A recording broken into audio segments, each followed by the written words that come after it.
Samajwadi party के संस्थापक के जाने के बाद मैनपुरी लोकसभा सीट अब खाली हो गई है। चुनाव आयोग के नियम के मुताबिक 6 माह बाद यानी अप्रैल तक इस सीट पर उपचुनाव होगा।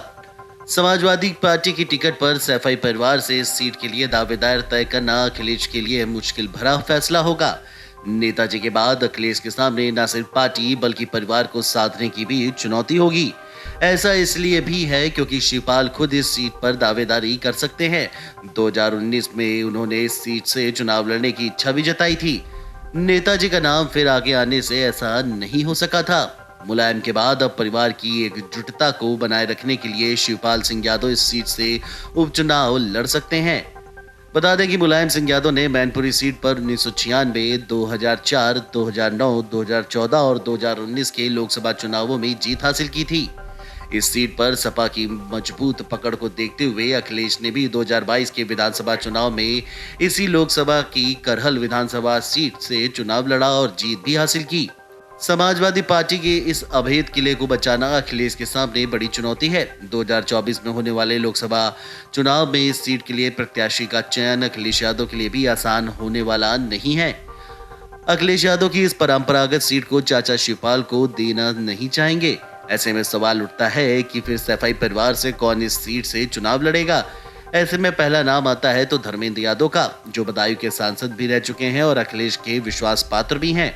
2004 में मुलायम सिंह के सीट छोड़ने पर धर्मेंद्र सिंह ही उपचुनाव में जीते थे, यानी जिले में उनकी पकड़ है। मेहनती होने के कारण वह अखिलेश की पहली पसंद भी हो सकते हैं। दूसरा नाम तेज प्रताप यादव का है। 2014 में वह भी इस सीट पर हुए उपचुनाव में चुनाव लड़कर जीत हासिल कर चुके हैं। वह अखिलेश के भतीजे और लालू प्रसाद यादव के दामाद हैं। भविष्य में विपक्ष को एकजुट करने की मुहिम में जुटे बिहार के मुख्यमंत्री नीतीश कुमार भी एकजुटता पर जोर दे रहे हैं। यदि तेज प्रताप इस सीट से चुनाव लड़ते हैं तो विपक्षी एकता और मजबूत होगी।